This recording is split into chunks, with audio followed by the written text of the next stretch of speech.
વડોદરાથી વડોદરા ખાણ ખનીજ વિભાગના અધિકારી કથિત લાંચ લેતા ઝડપાયા. વડોદરા ખાણ ખનીજ વિભાગના અધિકારી ₹2 લાખની કથિત લાંચ લેતા ઝડપાયા છે. લાંચ લેતા તત્વોમાં ફફડાટ વ્યાપી ગયો છે. પ્રાપ્ત માહિતી અનુસાર ઇન્ચાર્જ ખાણ ખનીજ વિભાગ અધિકારીએ ₹2 લાખની લાંચની માંગણી કરી હતી. લાંચની રકમ સ્વીકારવા માટે અધિકારીએ ક્લાર્કને જણાવ્યું હતું. ફરિયાદીએ ખાણ ખનીજ વિભાગ પાસેથી રેતી સ્ટોક કરવાની પરવાનગી માટે માંગ કરી હતી.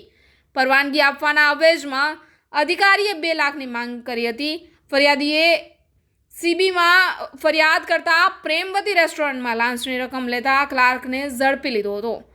લાંચના આ મામલામાં ઇન્ચાર્જ ભૂસ્તર શાસ્ત્રી ફરિયાદ થયા બાદ ફરાર થઈ જવાનું જાણવા મળ્યું હતું. ખાણ ખનીજ વિભાગના અધિકારીની કથિત લાંચ લેવાનો મુદ્દો સામે આવ્યો છે. તો આ મુદ્દામાં જે આ અધિકારી છે તે ઝડપાઈ ચૂક્યા છે અને આ મુદ્દો સામે આવતા સમગ્ર શહેરમાં ટોક ઓફ ધ ટાઉન બનવા પામ્યો છે. બ્યુરો રિપોર્ટ, કરજણ સંદેશ ન્યૂઝ, વડોદરા.